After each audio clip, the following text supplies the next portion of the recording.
Modern society has a strange speed paradox. We have more time to sit with ourselves, perhaps more than any time in history. Yet, more often than not, we find ourselves with a restless mind.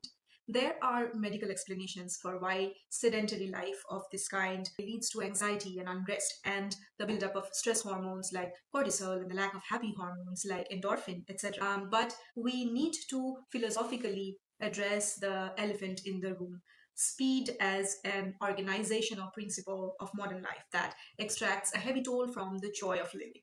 Yeah. So in philosophy, there has always been a sort of quarrel between the active life and the contemplative life, or what is called the vita activa and the vita contemplativa. But what is particular about modern society is speed robs us of both active life and contemplative life.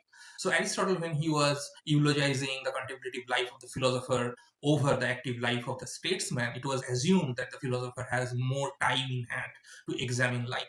And then there are philosophers like Seneca or the Renaissance humanists who preferred the active life because they thought it's vital to the life of the community and to politics and so on. But they also assumed that people have time to lead that active life. The problem with modern society is we can neither lead an active life nor a contemplative life. As you were saying, people are sort of transfixed in their rooms at the same time as they have restless minds and sedentary bodies. So that's a specific problem in modern. We need to have enough slowness in a literal sense, Hmm. if you know what I mean, to understand what Aristotle means by the good life or eudaimonia, as he uses the term. Yes, absolutely. And in order to understand why slowness matters in philosophy, we need to understand speed. So, the French cultural theorist and architect Paul Virilio in the 1970s highlighted the role of speed as the foundational principle of modern life. He kind of advocates for a field of study called dromology, or the philosophy of speed. Dromos in Greek means race. He argues that modern societies are defined by this kind of an acceleration of technology, which paradoxically creates immobility or polar inertia, as he puts it. So, high speed communication and transport replaces physical movement, and that puts the human being in a static, virtual, and confined space, often resulting in technocratic control.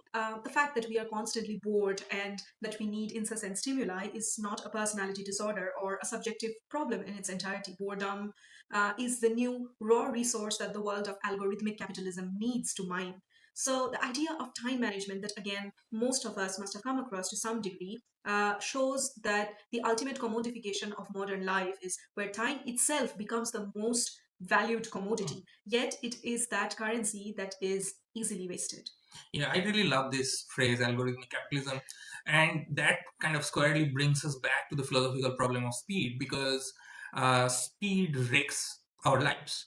And I recently read this book called Filterworld by the journalist Chayka, and he talks about how algorithm increases boredom, how it structures modern life. So we have all these vast interlocking and diverse network of algorithms across different social media platforms, and they virtually shape everything, starting from the music that we want to listen or the artwork we want to see or the book we want to read, and thereby it creates sort of a homogenizing culture. It puts people into pigeonholes and creates boredom. So basically algorithms and algorithmic capitalism create boredom in the first place so that it can mine boredom and use our attention as a raw resource. Before we move, just a quick announcement that in this channel, Anticlockwise, we are about to explore more of slowness in art and philosophy, so please follow along.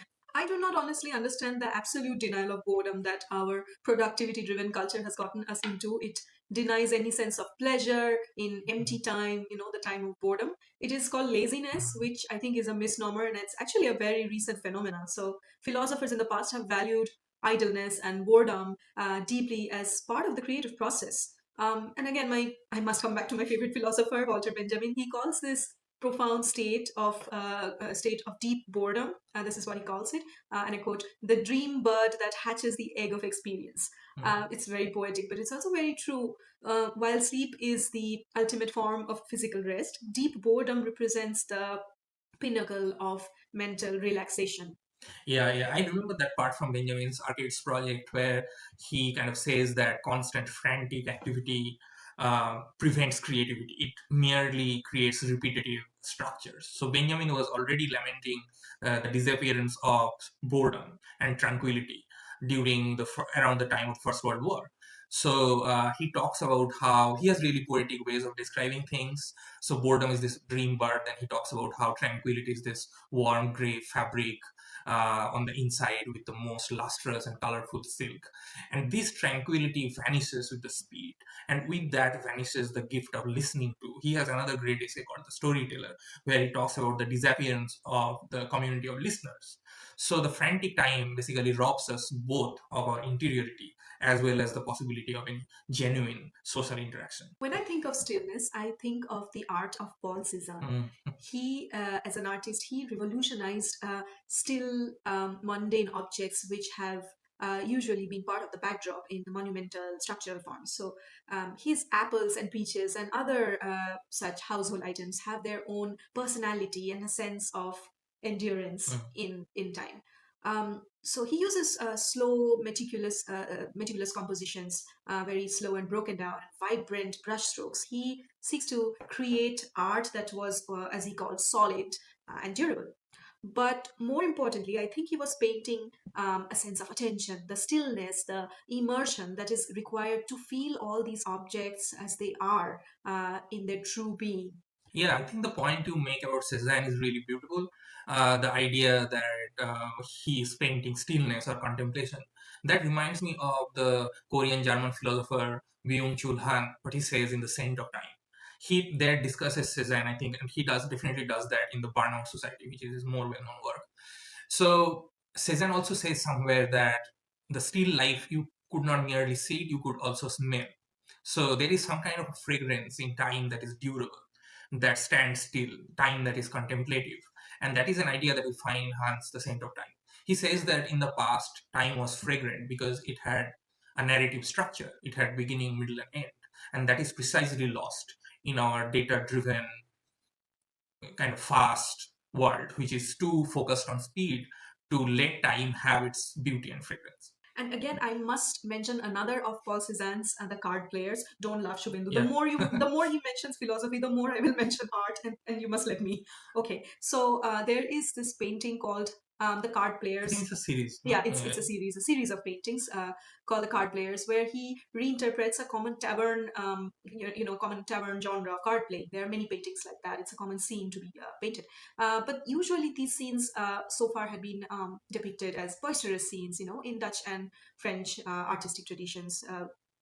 So instead of that, he sort of paints these figures who are typically Provençal peasants, and they are completely absorbed in a silent and almost timeless duel. So they are intensely thinking. So this intense psychological focus sort of elevates the scene into a very meditative one, a scene of meditation on permanence and structure. And Cézanne's characteristic use of his palette, which is a very muted and a very earthy palette, which was typically dominated by blues and browns and ochre yellows and grays, they sort of contributed and they come together beautifully in a solemn and a very introspective mood. Yeah, I think that's a really good depiction of what stillness or slowness is in a philosophical sense. And that kind of slowness is basically eliminated in our contemporary world, as Han talks about. So, what now we have time is basically some isolated information points. They just whiz by, they do not stop, they do not connect, or they do not have a narrative structure. So, precisely because of that, time does not have any scent anymore. And that is why we are so restless while we have so much time to probably be more contemplative about life. In this context, I can think of what the Marxist theorist Fredric Jameson says in his essay. He writes in his essay called The End of Temporality. He calls it an all absorbing now. He argues that we are living through a structural collapse of time itself, and we are trapped in what he calls a reduction of the present. Yeah, I think this kind of reduction to the present, that's a great essay of Jameson. It kind of makes some disconnected nows. So all we have are some kind of disconnected nows instead of past and future, and thereby time becomes sort of an illusion, as Jameson puts it. We aren't necessarily moving through time anymore, we are just reacting to some stimuli. So, okay, I have a possible way, like I thought about it, and I think I have found a possible way that we can escape the reduction of the present. I think that we must reclaim the vita contemplativa, which is the contemplative life, basically. So it is not about relaxing so you can work hard tomorrow, which is something we all do, but it is more about refusing the synchronization of the machine. Yeah, I think you you are more hopeful than me. So I don't know if we. I really do admire philosophers who talk about vita contemplativa, but I really don't know how to have that. I mean, I'm reminded of again of Hans' beautiful image he has of a Chinese clock called Hsiang-yin. I don't know if I'm pronouncing it correctly, but it basically means seal of fragrance. So this is a clock which worked through patterns. It burned incenses. It was shaped like a flower, like a written character, and you could not read time by looking at it. You had to inhale it. So in some way, maybe we'll have to find some ways to inhale time rather than thinking about it. So maybe that therein lies some kind of new possibility of reinventing the vita contemplativa that we have lost. Yeah, I love the idea of being able to smell the time. Anticlockwise is all about reclaiming this vita contemplativa, which has been eroded, especially in the 20th and the 21st century. Being anticlockwise means lingering in the sense of the scent of the past, immersing yourself in art, literature, and philosophy that has duration rather than speed. Yeah, absolutely. In our next meditation on slowness, we'll return with Milan Kundera, Hannah Arendt, and Aristotle to think about how work, the idea of work, shapes up through these different kind of versions of the active life and the contemplative life. Till then, please do not feel guilty about the pause that you take in your work or the need to just sit with your own thoughts. Yes, burn that incense of slowness, whether that is a book or art or philosophy, whatever brings to you this scent of time, and stay anti